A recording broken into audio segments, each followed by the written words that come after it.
Okay, actually 1 week na akong tinitext ni Miyaka wanting to know kung anong trade analysis natin for San Mig Coffee. Wow. Especially one for week Miyaka DM, Facebook Wow. message, text, lahat.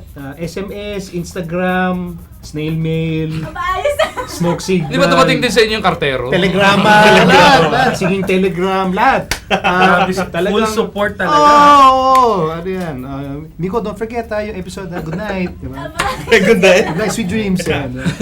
So, Dad, what do you think of the trade result for San Mig Coffee? Surprised Ooh. at first. Why are you surprised?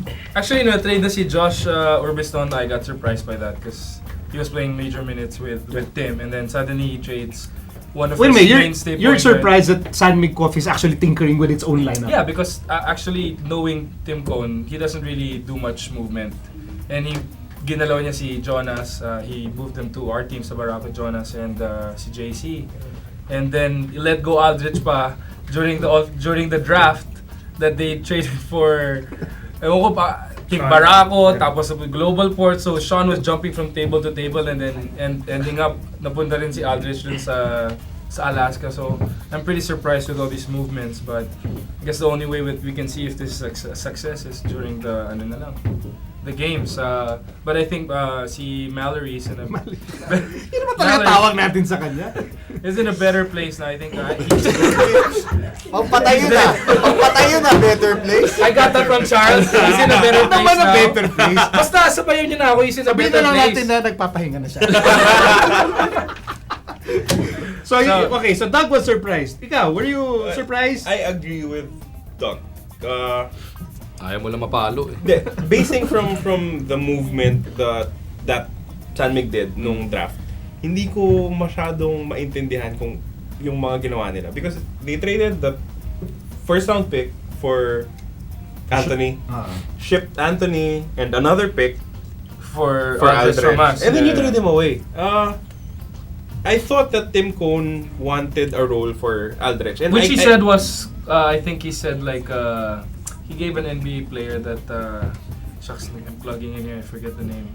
He said a Anyway, specific player. he mentioned So an he NBA mentioned player. something that yun yung gusto niya maging mold si Aldrich, and after a conference he got traded. So This trade just tells me that Coach Tim Cone really likes Alex Malyari that much.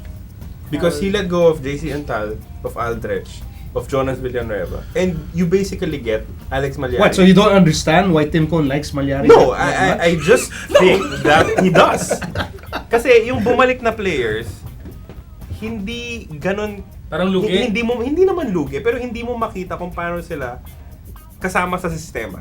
Lester Alves is a good Ay, player. Nahorda might Nahorda is a surprise good you. veteran. Might surprise And us, ha? Yun nga eh, he might have a Yancy-like return. We're expecting that. Pero he must really like Alex Malyari. Yun lang yung masasabi ko. Do you like the pieces that San Mig Coffee got? There's gonna be a lot of pressure.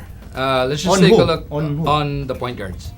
Let's just take a look Okay. at the point guard position of San Mig. In the last 4 conferences, they started with Orbistondo, and then when Jonas Villanueva finally got healthy enough, Wait, what do you say?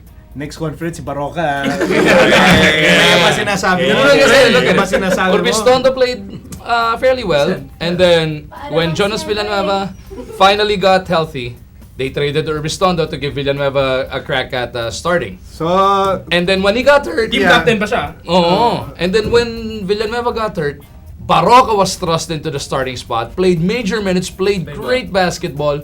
Now they get rid of Villanueva, Malyari comes in to back him up. So a lot of pressure now on the shoulders of Baroka, and I want to see how this guy performs under that pressure. alam mo, if I'm going to follow your line of thinking, nagsimula kay Orbistondo, tapos Jonas, and then kung tama yung sinasabi mong trend, by the end of next conference, yung Baroka Bull na. No, hindi naman. He's gonna be under a microscope now, si Mark Baroka. And it would be really interesting to see how he performs under that microscope. Okay, so you're talking about there's pressure on the point guards.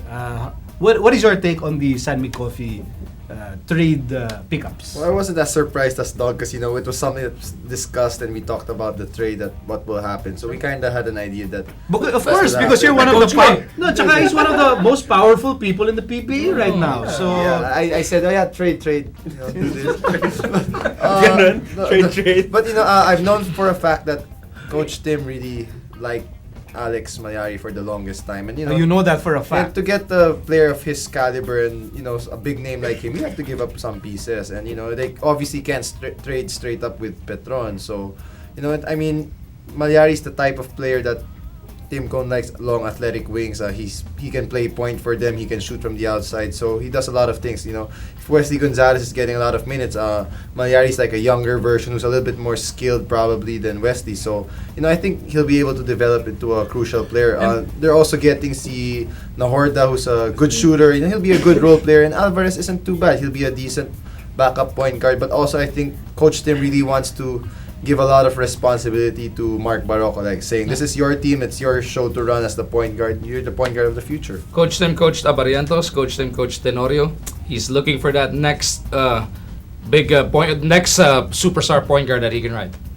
You wanted to say something. Yeah, you are. Yeah, I think Coach Tim wanted this. I think what I read was he really wants Malari to play the point guard. Malari. But Malari, basta.